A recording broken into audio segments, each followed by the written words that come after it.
Ask the Messenger's TV show is a TV show that educates, informs, and entertains our viewers on public health issues such as mental illness, suicide, addiction, illness and disease, COVID-19 relief, crime, domestic violence, homelessness, human trafficking, employment opportunities, healthcare, and more. And now, Ask the Messengers. This is Tina Nelson for Ask the Messengers, and in this week's episode, we bring you highlights from the Standing in My Shoes Incorporated Women with Purpose event that was held at the beautiful Townsend Hotel in Birmingham. This event featured some powerful speakers who shared some of their personal life journeys and helped us all to learn how to use our personal powers without compromising our principles. Kimberly Morgan is the founder and CEO for Standing in My Shoes Incorporated and was the event's keynote speaker. We will also bring you highlights from the guest speakers, Alison Vaughn, who is the founder and CEO of Jackets for Jobs, and Dorothy Leverette, who is the founder and CEO of My Healthy Juice. Also, the beautiful Teresa Marbury, who is part of the three-piece vocal group Dames Brown. She sings for us. Ask the Messengers begins now. Dorothy Leverette experienced leukemia in April of 2020. While she was going through chemotherapy, she learned about the power of juicing and began her own business, My Healthy Juice. Through this business, she is able to fulfill her life's mission to provide the knowledge and power of juicing so that others can transform and live a healthy life. Here's a bit of her powerful message shared during her speech. I want to talk to you this morning about how to use your personal powers without compromising your principles. Does everyone know that they have personal powers? Yes, but are you using them? I know that you've heard many pandemic stories, but this morning I want to share a unique story with you, something that happened to me. During March of 2020, I started bleeding profusely, and I mean profusely, from my mouth. I was hoping my mouth was just bleeding from the toothbrush, but it wasn't. My mouth began gushing blood. I used towel after towel after towel to catch the blood. I looked down at my legs and I saw black spots appearing. They were just popping out of everywhere. It's tough for me still to talk about it. I feared going to ER because of COVID. And my husband, who's sitting over to the right here, he pushed me. And he kept pushing until I got to the ER door. And they wouldn't allow him in. If you remember COVID timing, you couldn't go in. He sat in the car waiting, and he was waiting on a call from the hospital to finally learn that I was not coming home. I was admitted. The next day, I was diagnosed with APL leukemia. And my doctor said, for the next 21 days, your address will be Henry Ford, downtown Detroit, one floor and no visitors. I called it my prayer wars. And some of you are in this room today, and I want to thank you. I knew prayer would work. There was no doubt because my mother taught me to pray. I knew prayer would work, but I needed something more. A little bit more to take with me, a little bit more to get me through.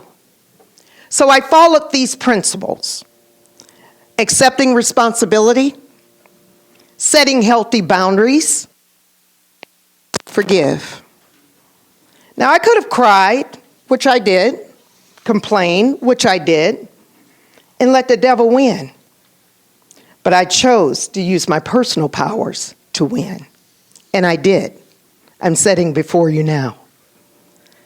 I want to talk about accepting responsibilities. Without even trying, I ask, why me? Why has this happened to me? God said, why not me? Yeah? You are the chosen one to tell the story. This is what happens. So that he can be glorified after completing the healing of me. And I glorify him. I give him all the credit.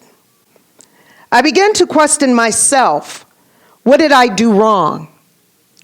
And of course, there were things I could do better. I placed myself in my personal rehab. And the first step I took, I accepted responsibility. I chose to eat better. I chose to juice. That was new. I chose to remove toxic people from my life. That was new. When you accept responsibility in your life, you are identifying the areas where you can influence change. Today, I have eradicated worry from my life, and I fell in love with me all over again. Just like I fell in love with myself, today I want you to leave here and say, what can you do to fall in love with you all over again? I want you to think about that.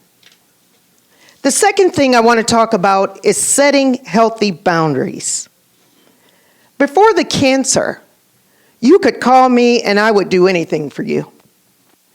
I would drop everything I was doing and do for you, not thinking about myself. Now, don't get me wrong. There's nothing wrong with helping people, but you shouldn't neglect you. It's okay to help people, but you need to take care of you first. Which brings me to my next point, setting boundaries. Your first boundary is learning to say no. Can everybody in here say no? No. No without guilt. Saying no restores dignity within yourself, allowing you to retain your personal power. Setting boundaries is the most healthiest thing you can do for you. Coming up, more highlights from our Women with Purpose coverage. And later, Teresa Marbury sings. In life you can be sure of. Stay tuned for more of Ask the Messengers. Alison Vaughn is the founder and CEO of Jackets for Jobs. Since they began in the year 2000, they have helped over 30,000 clients achieve their job-seeking goals through their various training programs and have also expanded their reach with an office in Botswana, Africa. Alison had a powerful message to share, and here is some of what she shared during her speech. Please help me welcome Miss Alison Vaughn. So quickly, I'm going to just talk about how to be a stiletto in a room full of flats. Yeah. Okay. When you walk in a room, you want to be able to make a difference. All of us walked in this morning, we got dressed up. We said, what are we going to wear? How are we going to make a difference? We want to stand out. What are we going to do to stand out? Let me put on my cute outfit. Let me put on some cute shoes. How many of you all did that? How many went through a couple wardrobe changes this morning? So the first thing that I tell ladies, when you're getting dressed up, you want to make a statement. You want to have your presence right, because that's what I do. I teach women and men how to make a presence. You know, you have 30 seconds to make a first impression. How many seconds? 30 seconds. So when you walk in, they're going to size you up. Oh, you know, some women, oh, she look nice. Oh, that's a nice purse. Oh, she must have some money because I know that purse costs such and such. We do that. That's just in our human nature. So you want to dress the part because you never know who's watching and who's looking and how you can make an impact with someone. The next thing, and this is the part that I really love, how to be a stiletto in a room full of flats. The scent of a woman. I'll say that again. The scent of a woman. A woman who wears perfume, who doesn't wear perfume, has no future, according to Coco Chanel. A woman who does not wear perfume has no future. Nothing is more memorable than a smell. Now, how many of you, when you go to an event, especially in a business event, and they give you a name tag, do you ever wonder, like, should I put it on this side or should I put it on that side? So here it is. When wearing a temporary name badge when you're going to an event, pin it on your right lapel. It should go on your right side. And the reason is because when you're networking and you're meeting people, it's in the line of vision. And it comes from when you do a handshake. So think about when you're doing a handshake, their vision goes that way, and that's why they're likely to see the name tag better. But when you're wearing a permanent name tag, maybe like your company name or something like that, embroidered on your shirt, the proper etiquette is to wear it on the left. Okay? A lot of people don't know that. So when you're wearing your name tag, if it's temporary, it should go on the right because you're doing the handshake. But if you have a permanent logo, like these gentlemen here, this is a good example, they have theirs on the left. So that's proper. Okay? Good. Thank you for that. So that's another good thing. So when you want to stand out, you want to make sure that people see your name, right? And then you have to try to remember their name. So when you're meeting people, always try to identify that person with something. So if they say their name is Mary, if you have an aunt named Mary, you say, oh, I can remember your name is Mary. Then you repeat it back, I have an aunt named Mary. You know, or if they say their name is whatever, try to do association because it's nothing more important than a person having their name remembered and saying their name. Everyone likes to hear their name and they like to be remembered. Okay. So now another way to stand out in a crowd is having a good manner, having class. You know, watch how you speak, avoid vulgar language, avoid gossiping. When someone is slamming or talking about someone else, you definitely don't want to do that. Reliability. If you want to be credible and stand out in a crowd, be a woman of your word. If you say you're going to do something, do it. If you don't think you can do it, don't say anything at all or don't commit. And I've learned that. Dorothy kind of talked about that when you talked about saying no. I think the power of no is so important, you know, and I could almost just piggyback and go a whole conversation because I've done presentations on the power of saying no. So when you talked about saying no, I love that. Before I started Jackets for Jobs, well, I guess the two jobs overlapped. I used to be a flight attendant for United Airlines, and then I hired flight attendants for United Airlines. I went into management, so I flew all around and started hiring. So I know the whole presentation on safety when you're on an airplane, and it was one of the best things that I could have learned, and I have this as a principle to this day. How many of you have been on the airplane and you've heard the presentation? Please secure your mask before helping someone else. That is so important. Please secure your mask first before assisting someone else with their mask. And you always have to know, take care of yourself first is basically it. Because if you're trying to help someone else and you don't have it together, both of you are going to suffer. You know, you're trying to put their mask on before yours and you don't get it together. So that statement is so true, and that's nationwide. Every flight attendant, every airplane, FAA tells every single airline, the flight attendants have to do that. That's in the presentation. Please secure your mask first. Take care of yourself first. So qualities that make you stand out in a crowd: reliability, poise. You always want to act and be a lady, have poise. And then you want to always be gracious. Yes, no, thank you. Please and thank yous are still magic words. How many believe please and thank you are still magic words? I think they are still magic words. And sometimes people forget that. Please and thank you. Something so simple can really go a long way. Meeting people, getting their card, you know, following up with an email or text, it was so nice to meet you. That's another way to stand out, especially if you're going for a job interview. I always tell people, if you're going for a job interview, the first thing that you need to do is send that employer a note saying thank you for the interview. Because when I was a flight attendant, I would see literally thousands of people a day. They would have me fly to Houston. Then when I leave Houston, I would fly down to Tampa. Then I would fly somewhere else. I was with United 16 years, so I've flown everywhere. And I would fly all around. And when I would get back to Chicago, the headquarters, I wouldn't remember all those people. But if I received a note that says, thank you for the interview, you better believe I pulled that application, and that was the person that I called because that person stood out. And something so simple can go a long way. When we return, Women with Purpose keynote speaker Kimberly Morgan and Teresa Marbury sings. Ask the Messengers will be right back. It's a passage in the Bible that says humility rules the world. And yes, we can play the cards as we go along. Yes, we can play the acronyms. We could play the financial digits. We can play all of that. We can play the material things. We can do all of that. But, God's greatest purpose is for us to take care of one another. My mom came to mentor my cheer team, and she taught us the word cohesive. And it was just so funny because we're in 7th grade, and we're all like, we have to be cohesive. Let's be cohesive. And it was just I'm like, wow, she has been doing this my whole life, and I'm just so honored to share her and have her as my mom. Last year around this time, I lost my beautiful bonus son, Marcus. He passed away of natural causes. My brother Marvin sat on the ground holding me as I screamed, Marcus, Marcus. Good morning, gorgeous. Shortly after that, a close family member was diagnosed with stage 4 colon cancer. Good morning, gorgeous. Shortly after that, I slipped on something that I had left on the stairs. Walking in the dark, I got up and went to the gym day after day, not knowing that I had dislocated my right hip. I was in daily excruciating pain, but I kept going.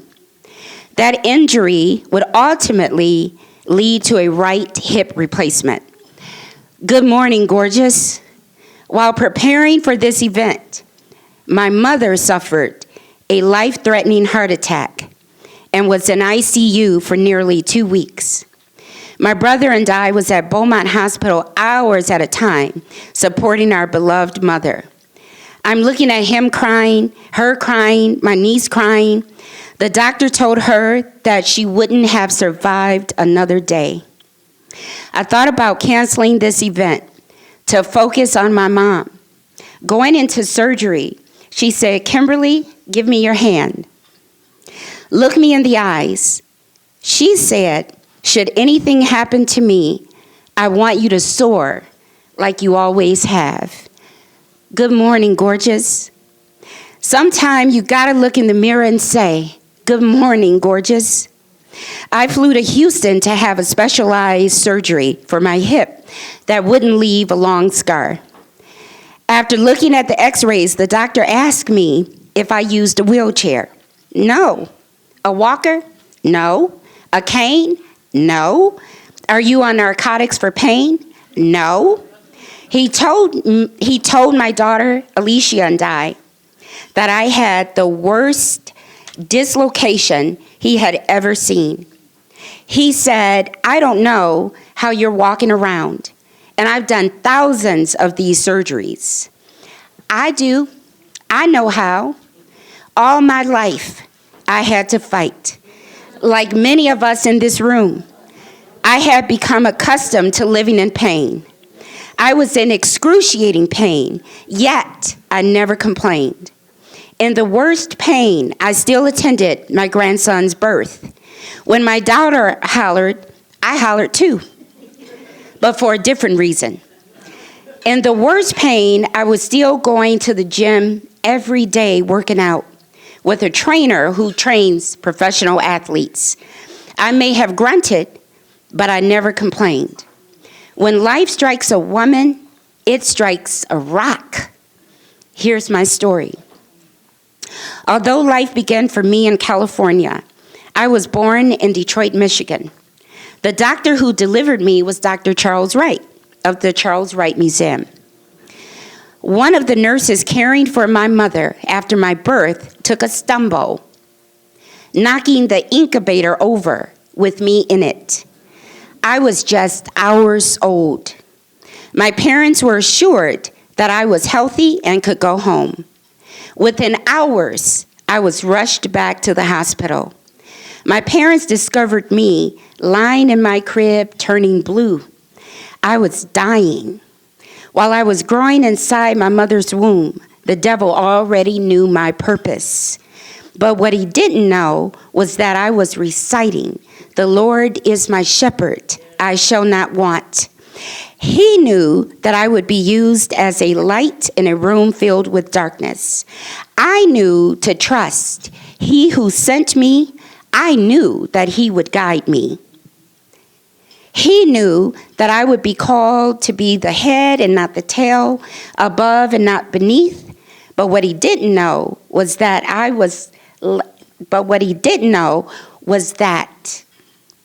as I was lying in that crib dying, just hours old, I knew to speak life.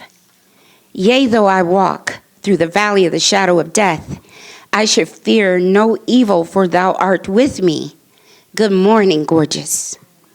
Somewhere deep within me, I knew that difficulties mastered are opportunities won. I also knew that the price of greatness is responsibility. I believed that I had a responsibility to show up in the world. In my mother's womb, I began to outwit the devil. It worked. I'm here. I survived the fall. The late, great Nelson Mandela said, the greatest glory in living lies not in never falling, but in rising every time we fall. And still I rise. Does my determination upset you? Why are you beset with gloom? 'Cause I walk like I've got oil wells pumping in my living room. Good morning, gorgeous. I began to empower myself. Till this day, I carry one mustard seed. Coming into the world, listen to this. Coming into the world, because you can relate to this. And if you can't, keep living. It wasn't me who fell. It was someone else who knocked me down. But I got back up. I've been abused, but I got back up. I've been mistreated, but I got back up.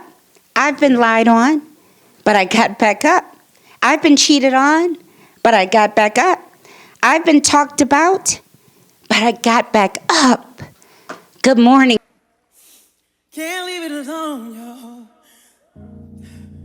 Can't leave it alone.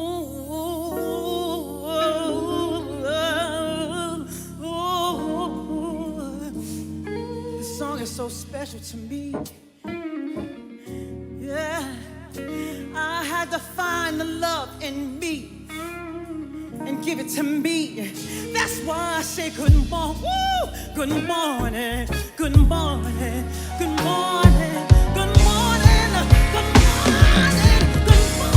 good morning, good morning, good morning. Well, that concludes this week's episode of Ask the Messengers. We also invite you to follow us on Facebook, Instagram, Twitter, and to subscribe to our YouTube channel. If you would like to help support our show, please feel free to make a donation of any kind by visiting our show website, www.askthemessengers.org.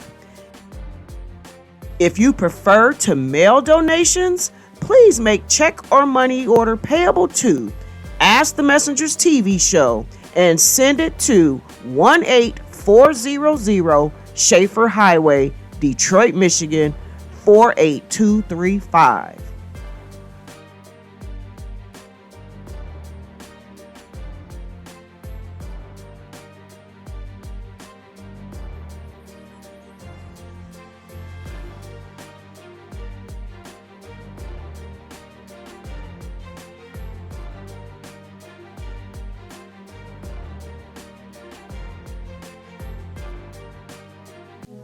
Ask the Messengers is the program that deals with things that help you.